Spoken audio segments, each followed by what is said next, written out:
The Alternative Dig Talk. Real issues, real talk.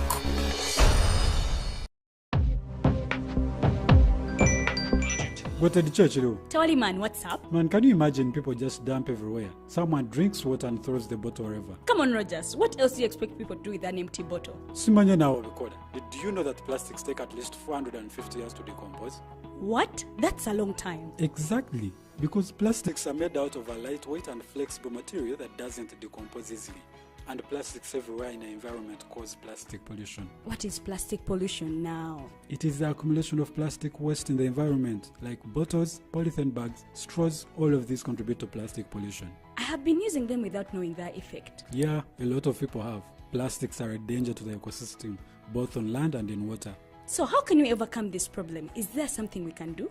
Oh yes, we can reduce by minimizing the use of plastics, reuse by repurposing them, or recycle by collecting and processing them into new products. Everyone wants to change the world, but no one wants to change themselves for the world. How about we change our habits for the world? And it starts with me and you. This message is brought to you by Alternative Digitalk.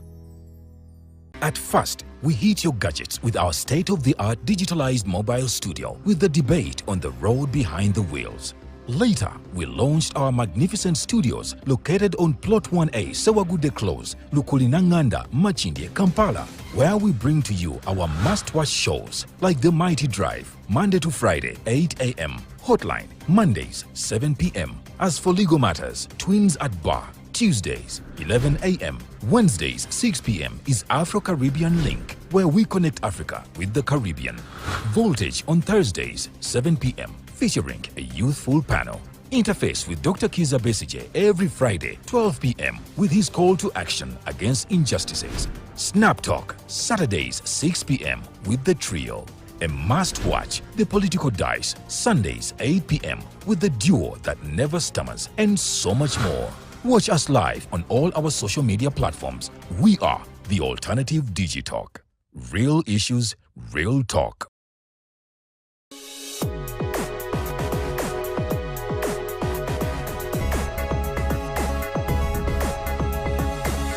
The Alternative Dig Talk.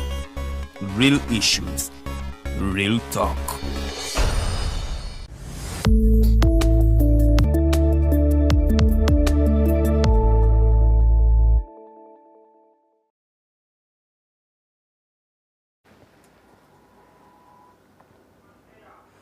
Welcome back from that break. You're still watching the Hotline Show. This is our second and final hour. I think it's 1 minute past 8 p.m. Thank you so much for watching. For those who have just joined us, in the first hour we were talking about the dispute between Israel and her neighbors, and of course what it means to Israel herself, but also to the global community such as ourselves. And then right about now, we are still talking about the impeachment process of Rigathi Gachagua, who is the deputy president for Kenya. He has already been impeached by the parliament in that particular country, but I remember, as I've heard, he has gone to court. He has appealed to court to first stop this particular impeachment process. So we shall wait to listen in from the judiciary of that country, but the judiciary of Kenya has, with precedent, shown us that they actually overturn a couple of issues. Will this be one of them? Before we delve into the conversation of the independence of our country, which I also want you to contribute to, do you think Uganda is independent? But also, what is your message over the independence? Is there something you want to tell us about your independence as a person? What do you think about independence? So send in those comments, those questions at The Alternative Uganda, but also at Digitalk TV. You're streaming live on Facebook and on YouTube. So I want you to just also answer that particular question. What do you think about the impeachment of the Deputy President of Kenya, so that we can delve into the topic of discussion today? Well, what we should start with is to understand the Kenyan concept of a deputy president. As my friend has alluded to, the concept of a deputy president in Kenya is not like Uganda, where a lupu is appointed.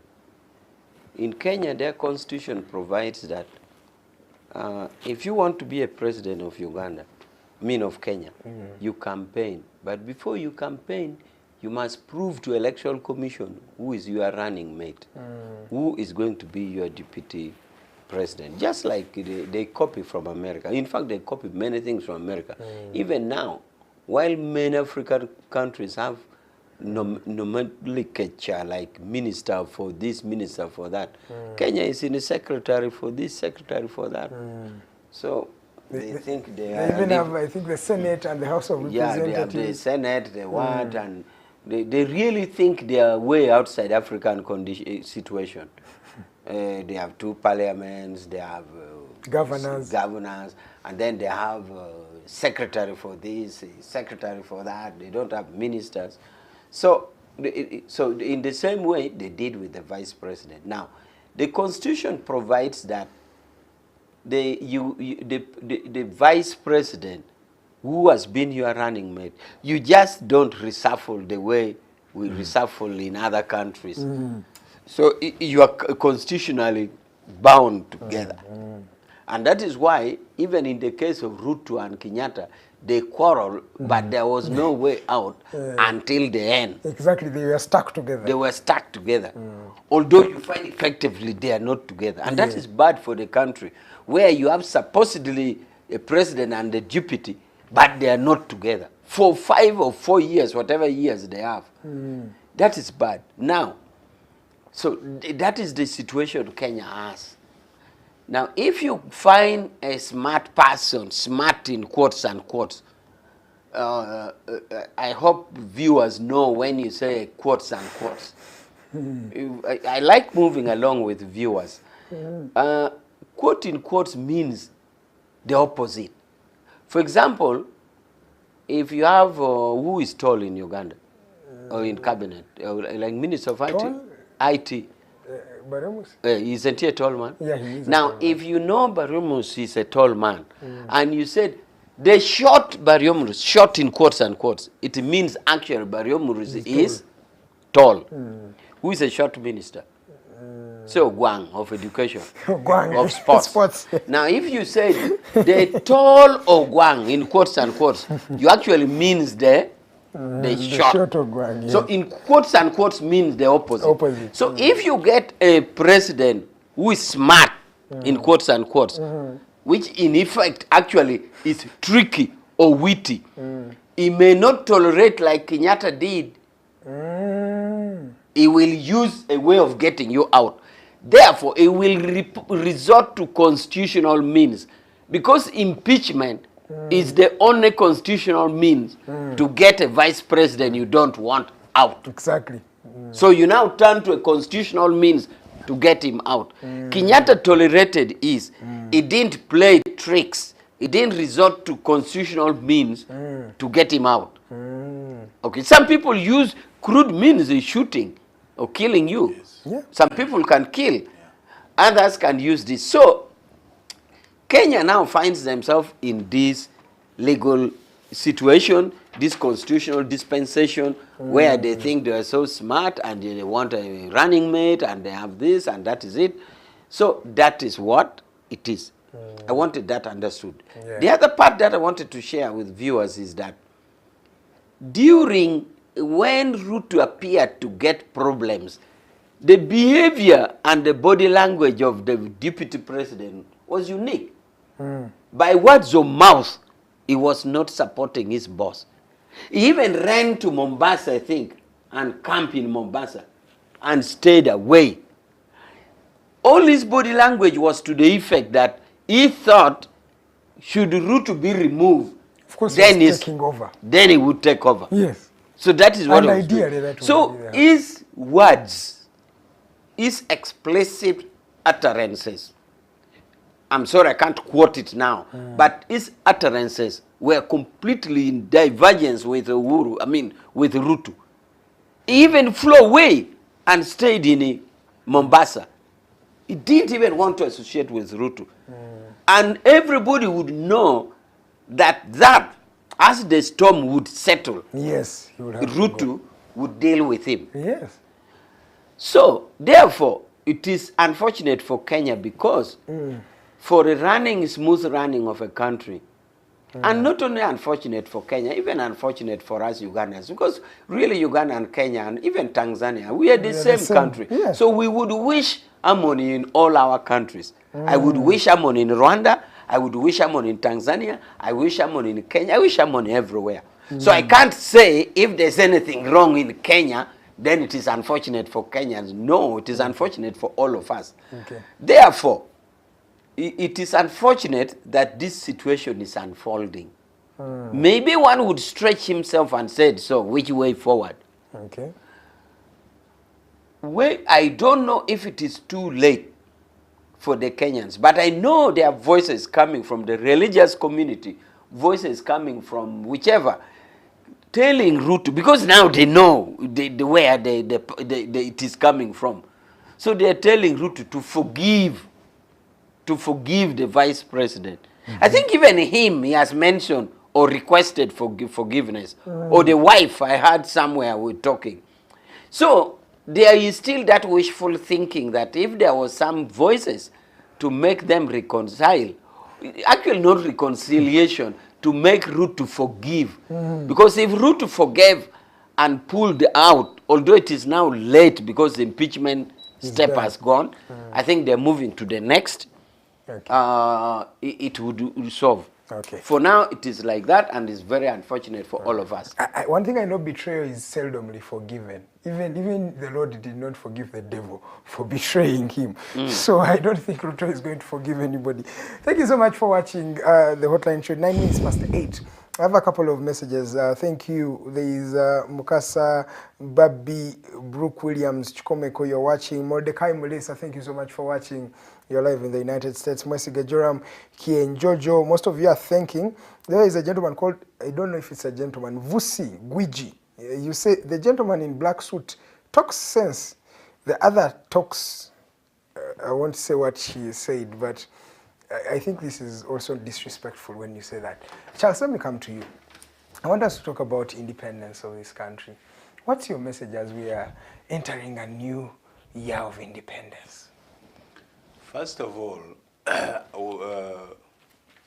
we need to understand the concept of independence. Independence of nation states is a myth. It doesn't exist. And it will not exist. Okay. So celebrating independence of, let's say, Uganda or United States is just a ceremony. Because in a world, a globalized world, there is no independent state. States share now power in the international system. You will share power, for instance, with the African Union, with the East African Community, with the United Nations. You share power with everybody, with the IMF, with the World Bank. So you cannot claim that you are independent. Now, what happened in 1962 is that we got people who are white out of office and got people who are black like us into office, but the system never changed. In fact, the blacks remained agents of the West, consciously or unconsciously. And that is a problem that we've been having trouble with. That, for instance, decolonization, which was a result of Pan-Africanism, a Pan-African movement, which started in European countries and South America and the US. Yes. Did not culminate in a total independence of a black person on the African continent. Instead, along the way, the fight was lost.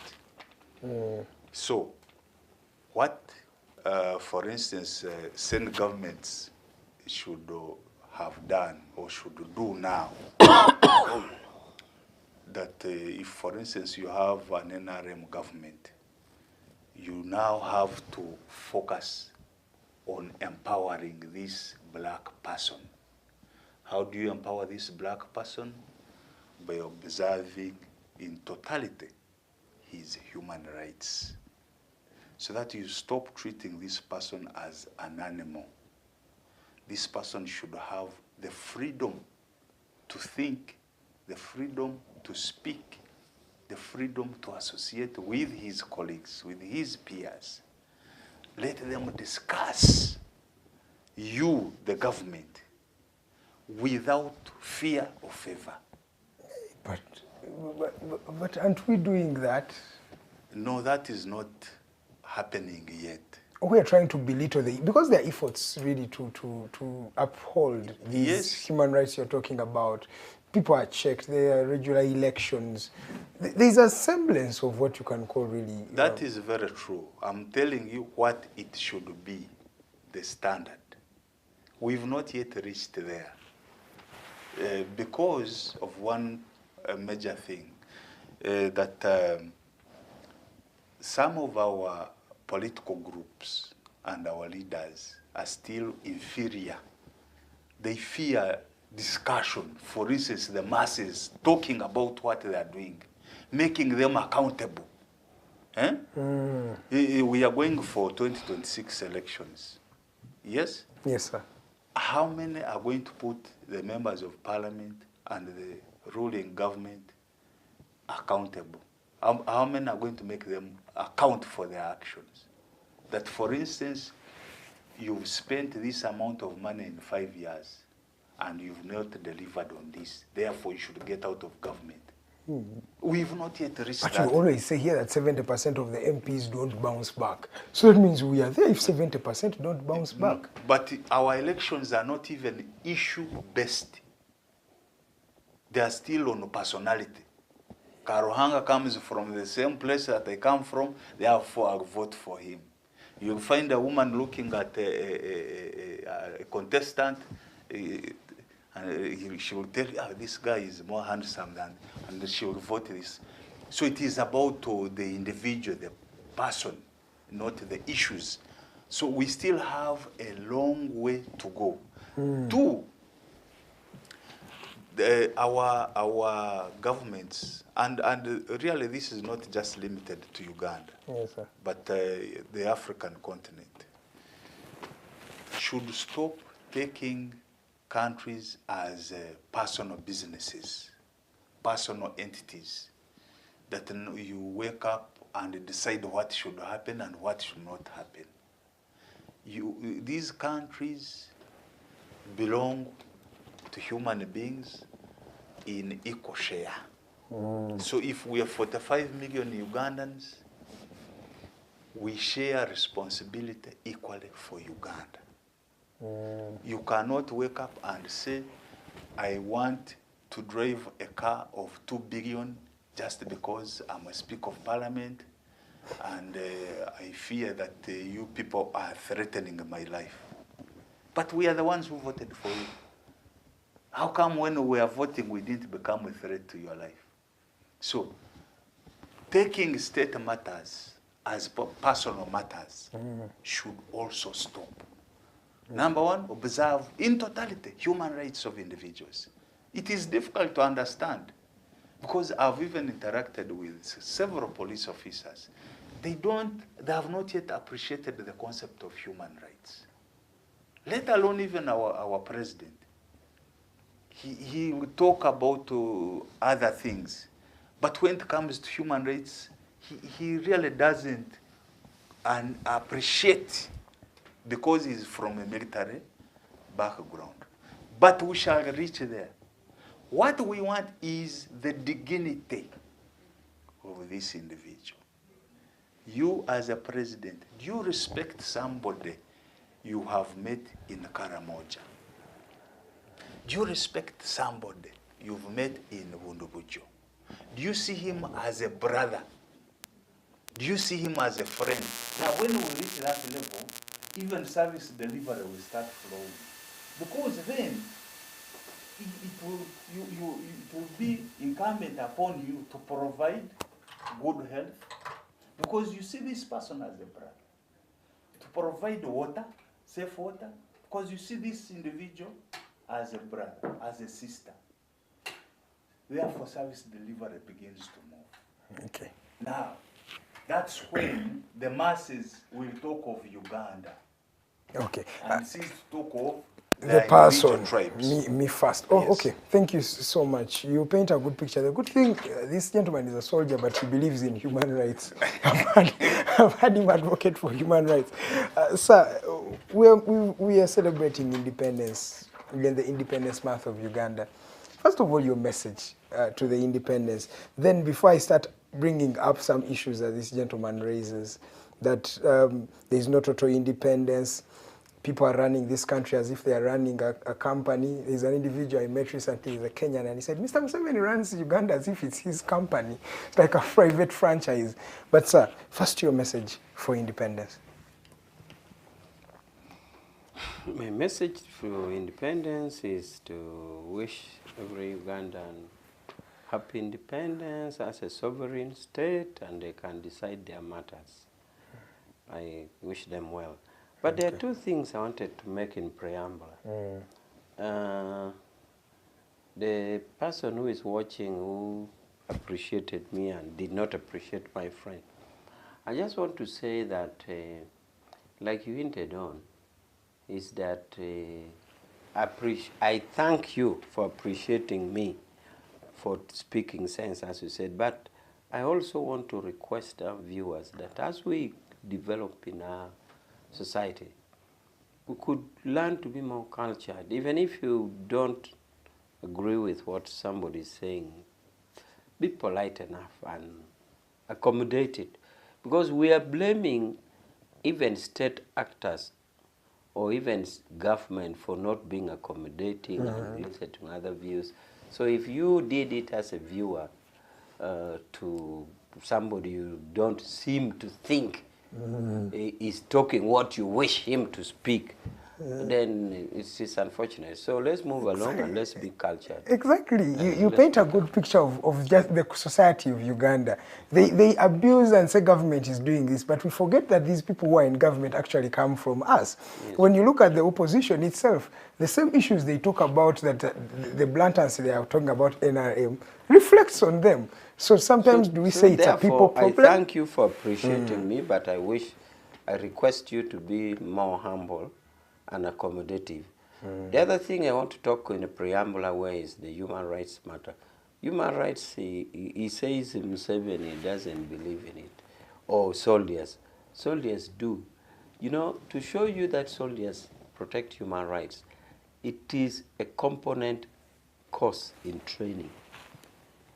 2, if Uganda is reporting to UN, which Uganda report periodically, about compliance to International Convention on Human Rights, they report, the government report to Geneva periodically. They request or they ask government to go with a text of syllabus in military training about human rights, to lay it on the ground in Geneva. This is a syllabus we have in a single. Well, that's a book, sir.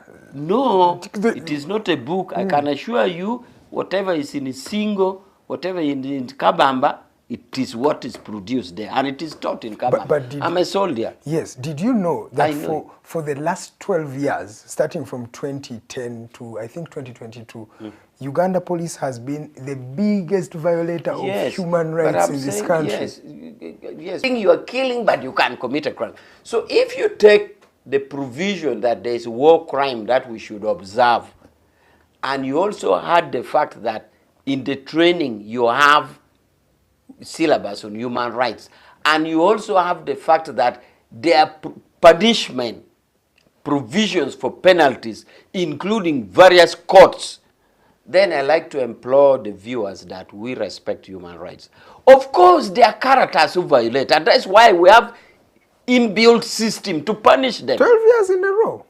Yes, and they are being punished every year. Recently, I had a problem with the European Union Parliament, and I had to meet them. I carried all the court proceedings of police disciplinary court with their punishment, whether they are dismissed from police, whether they are demoted. I also carried all from court martial to prove it. So, in other words, I just wanted to make a preamble comment about the status of human rights in the forces. Yes, sir. But I still want to insist on a disclaimer that many actors in there continue to violate human rights. Actually, an army or police is judged by its capacity to respond to those violators. Because if they violate and walk away with it, then you, the in charge, there's a problem. But you will not rule out. Okay, Yes. okay, is there something you wanted to also comment? Yes, I just wanted, I thought I would now go to independence. Exactly, that's where I was bringing you. Now independence again. There's something we need to understand, viewers. For example, if we are celebrating independence, do we go back a little and say, hey, independence, what was before independence? Had we lost it? Had we lost our independence? Or had somebody grabbed it? Or were we born without it? People don't go back there to see. I want to draw this picture that independence that we are talking about, we even put it together with slavery. You see, it took time for the European countries to even know there was a continent called Africa. It is until technology reached of sea technology, when Vasco da Gama, they started moving around Southern Africa. Yes. They wanted to go to the Middle East, but the Turks had blocked them, the Ottoman Empire. So they wanted to go round. Exactly. So they get this continent, which is very rich. When they got this continent, the guys, can you imagine capturing a human being to take as your slave? A human being. I know. To the extent, Karuhanga, that in America, an American would sit in the bar, you know, this long stool, and order for a glass of champagne and say, 5 of my slaves are produced today. Like you say 5 of your cows are produced. You even say in the bar, 3 produce boys and 2 produce girls. And you're very happy in a bar, you are slaves. And you have like 800 Because those are human your beings. slaves. Yeah. 800 human beings. Exactly. Very shameless. So, this is the situation. It was terrible. And when somebody says, we are God-fearing, said, God-fearing, when you really had human beings as your property, you even sit in a bar and order for a glass of wine, and you talk confidently that you are slaves. And there are even men slaves who were kept there just for reproduction.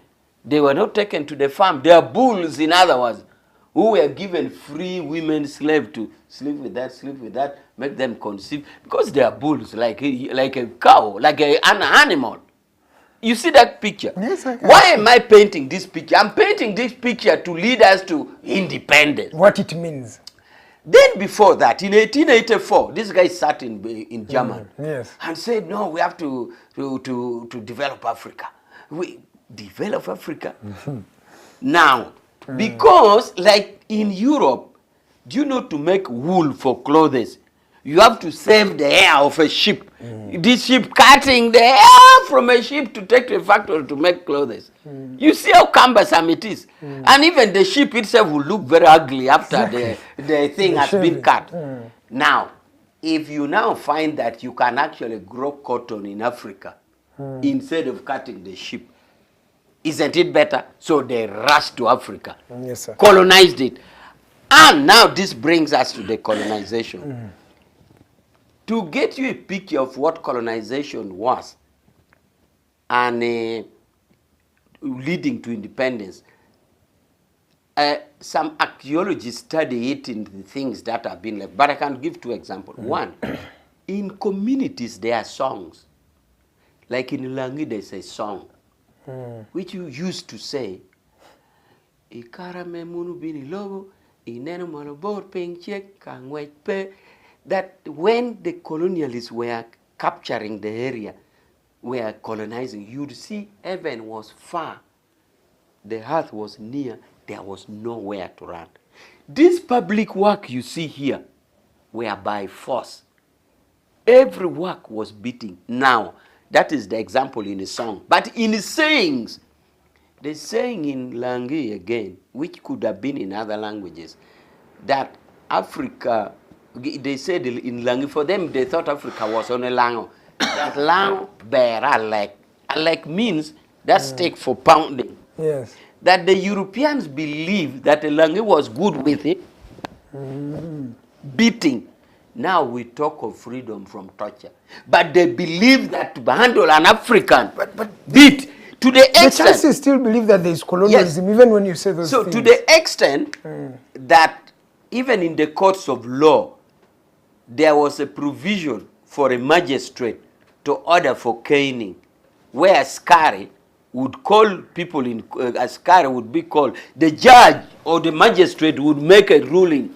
Okello Peter, a stolen chicken, you are hereby convicted to 50 canes.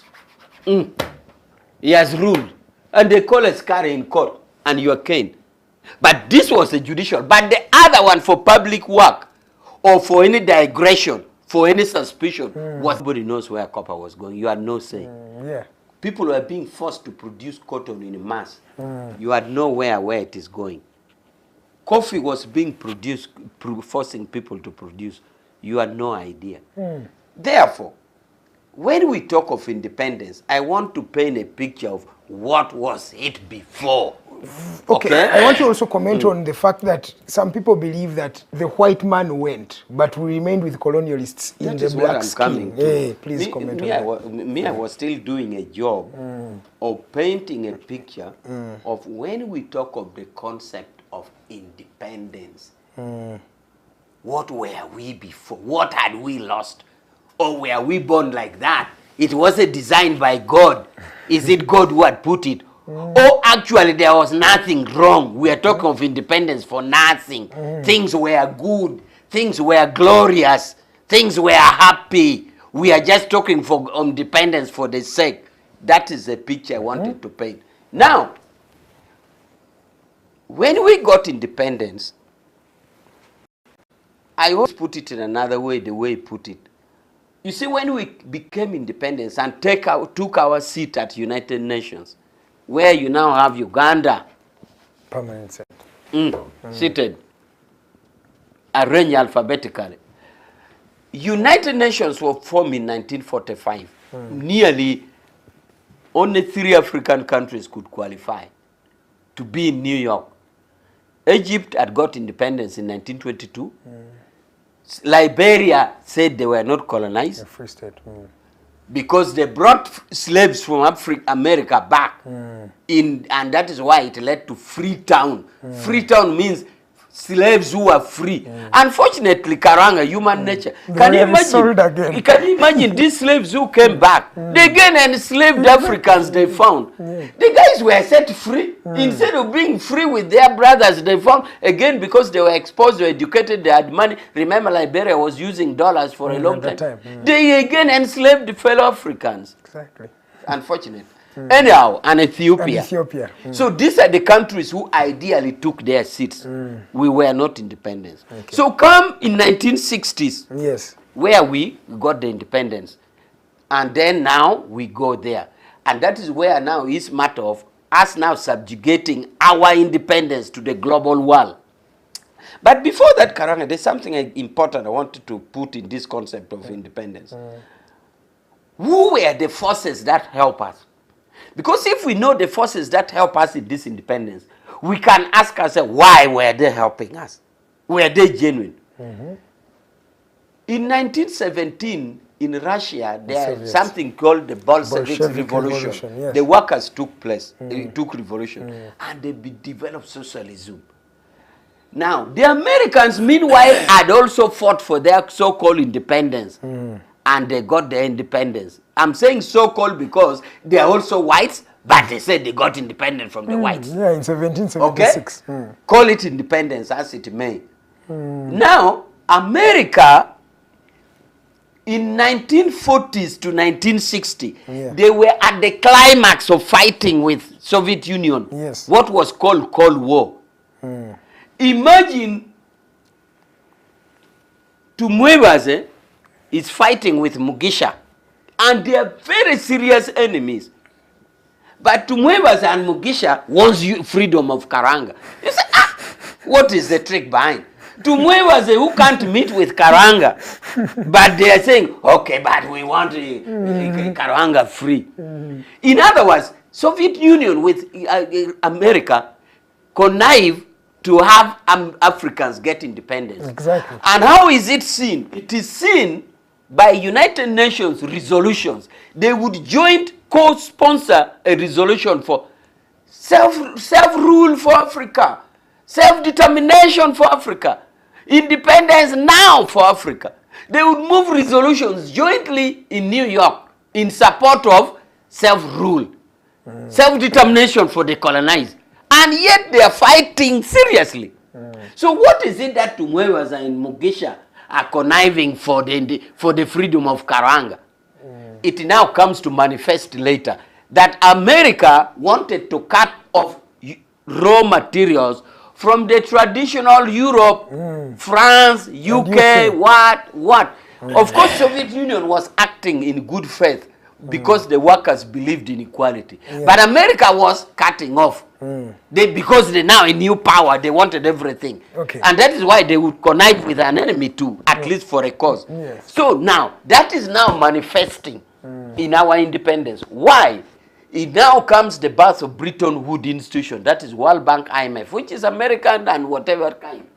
So now, it is that now that plays a factor in our independence. You need to mention, because as you move forward, they pull you from behind. They pull you from behind. So now here it is. So we are now independent, I must say. It's true we are independent, we are a country. You said on the basis of independence, firstly, before we talk about other things, is protection of human rights. And he says that is not here in this country. I want you to comment on that. No, I think that is a rush. Independence. I think that is a rush. We are rushing. First, we should define how independent we are. We should define how independent we are in that we are a sovereign country in the sense that we have a state of Uganda. I think Ugandans understand that. We have we have government, we have the legislature. We have that. Now, if we have that and we agree that we are independent, compared to the lack of it that I had painted, then we now can go in-house to see how we manage these falls or whatever stumbling that we are talking about. You can now know that it is true we are Ugandans. But it's we are been 63 years. So we know that we are Ugandans for 63 years. So, but these things are still I get happening. worried that we are talking of a big independence and you are keen at rushing on one item. No, it's because you've painted a picture. You see, you politicize it, Karuhanga. You make politicizing it. That's one of the issues, sir. Because there are very many issues here that I'm going to talk about. There is also the unity of Ugandans. It feels that it's undermined. There is also the army taking part in politics. All these are issues that we're talking about. Okay, let's address human rights there. Yes, exactly. Human rights in the context of Uganda, human rights is a very good subject dealt with. Did you know that in our constitution, our attempt is that we have a Bill of Rights, including Article 44, which says the four no-go, right to habeas corpus, freedom from slavery, whatever it is. I agree with you, and I've always told you this on this show, that when we look at the books, when we look at the constitution, it is okay. But let's look at the implementation. So what is the implementation? The practicability, the protection of the human rights. How many people have got justice? And I've been talking about these issues. Let's start with the most recent. The people who lost their lives in Chitezi. Where is the justice for these Ugandans? They have died. I can bring you a lot of issues that have happened post-independence. And why I'm settling on your government, because at least you've even dabbled the time that all the governments led in this country. So let's not play around and let's address the issues themselves. These injustices. What are the that we issues? For example, let me start with what happened in Kitezi. The people there, nobody has been charged, nobody has been booked. Let's go to the Mukula massacre. Let's go to Kasese. Where are the answers post-independence? In fact, the last elections, Yes. the people that were murdered, that were killed, the people that children on the street, were women. tortured. Who are these police officers, military officers that have been prosecuted so far for those crimes? Because they are clearly documented.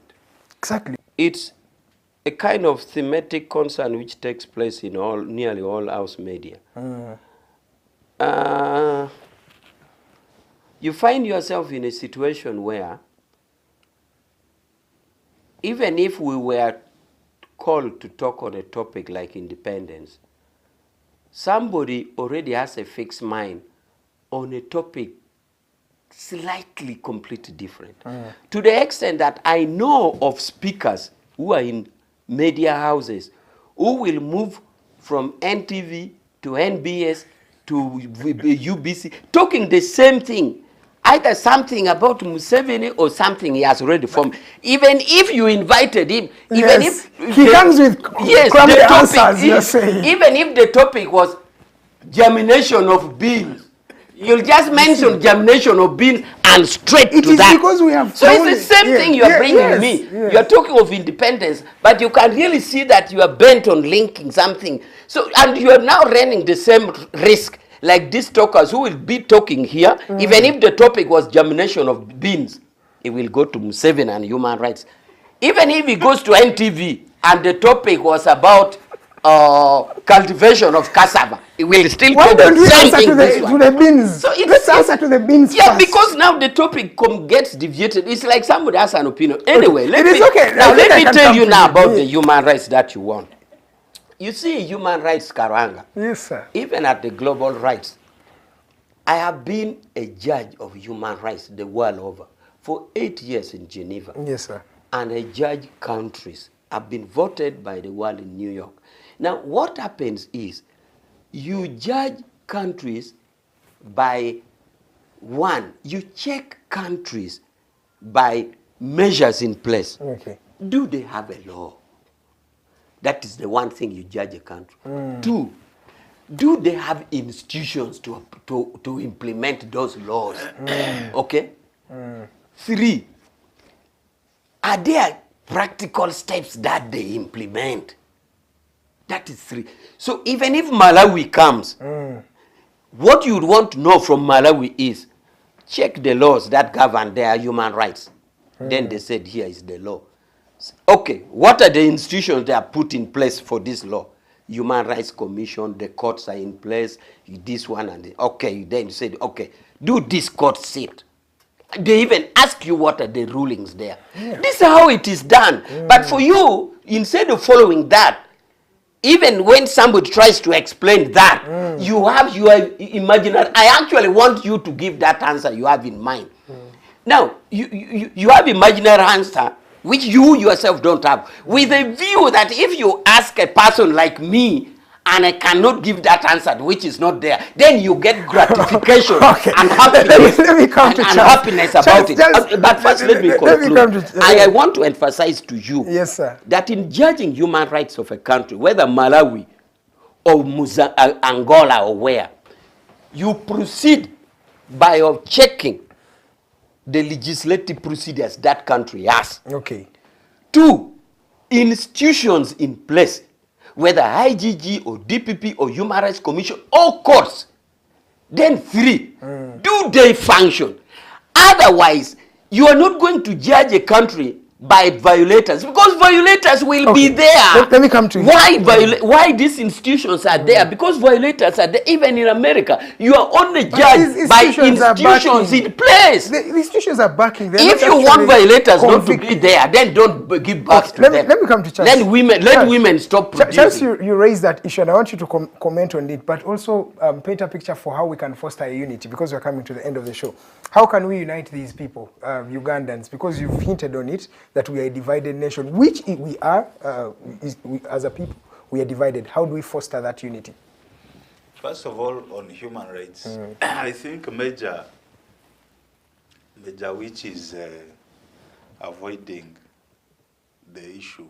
And of course he's right, because he wouldn't want to get into trouble over these issues. I've read a report by Chigiwachiwanuka, the Attorney General, the one that he submitted to African Union, our status, and that is how they want, that is how states want those reports to be structured.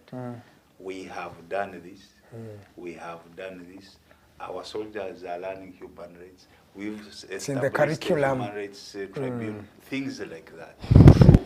We also have a We Human are Rights not Commission. talking of structures. We are talking of individuals who are state agents appreciating the concept of human rights. Because colonialism itself was fought on the basis of human rights. In fact, if you even went to our charter, human rights is key. Even when you go to the UN Charter, even when you go to African Union, human rights issue is key. It is very crucial for a community, because it defines how dignified human beings should interact. So you cannot keep running away from that as a state. You can't treat your fellow citizens as animals, and then you want people to appreciate you as a government. It is impossible. People were killed in 2021 elections. We need accountability. How many have been prosecuted for those killings? What about these kidnappings? Even today, they are still happening. We don't see an accountability for that.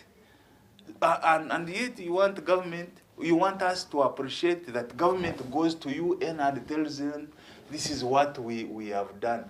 No, me as an individual, as Charles, if I am illegally arrested, I want that action to be accounted for. I want this state agent, knowingly or unknowingly, who has illegally arrested me, to face the wrath of the law. But you have a president who actually told one, remember the case of Chagulanyi being beaten, he said they beat him very well. And that is what I've told And that's you. That is what he has talked of curriculum for military officers on human rights. It is true they are studying these things. And I've been telling him and others that I interact with these people regularly, because I know we've studied together on these human rights things with these officers. But they do not appreciate them. They don't appreciate the concept of human rights as military institutions, as police institutions. They will study it as any other thing. But appreciating it is very difficult. It's even in their command structure, it's very difficult. And that is what we want to change. Because tomorrow you're going to get out of the military, like Major is here. You're going to get out of police. Remember Kaihura? Yes. So how you're treating people today, tomorrow you'll be also treated the same way. Kaihura said 2 days are not. Kaihura said 2 days are not enough to actually remand you. How can you say 2 days? We have not yet done investigation. So when he was incarcerated, he started crying for the 2 days. When you have power, don't abuse that power. Use that power to benefit each and every citizen. The way you want to enjoy your freedom as a state agent is the same way other citizens want to enjoy their freedom. If they have breached certain laws, then take them to court in the stipulated time. If you don't have capacity, find a way of changing the law. Explain to the public that, please, we cannot handle the 48-hour rule. So we need more time. And then in the parliament, we shall ask, how much money do you need? So that you do it in 48 hours. Because if you can't, then don't arrest this fella. Let him enjoy his freedom. If you have no evidence, don't arrest him. Did you say we have no time now? Because I also want No, I'm bringing it as an example. Yes, it's okay. So that is why I told you Time is that still we around. have Africans who are still behaving as colonialists. They will arrest you on trumped up charges.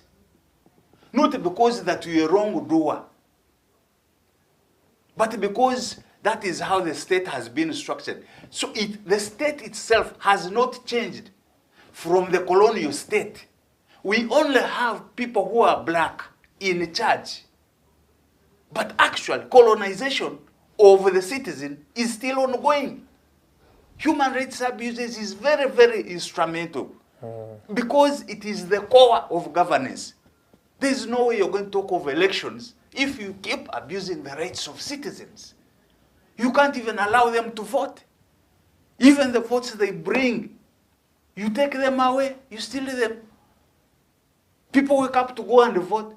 By the time they reach the polling station, it is closed that they have been voted for. Who votes for you? These are things that should be addressed. And I don't see why we are in a hurry.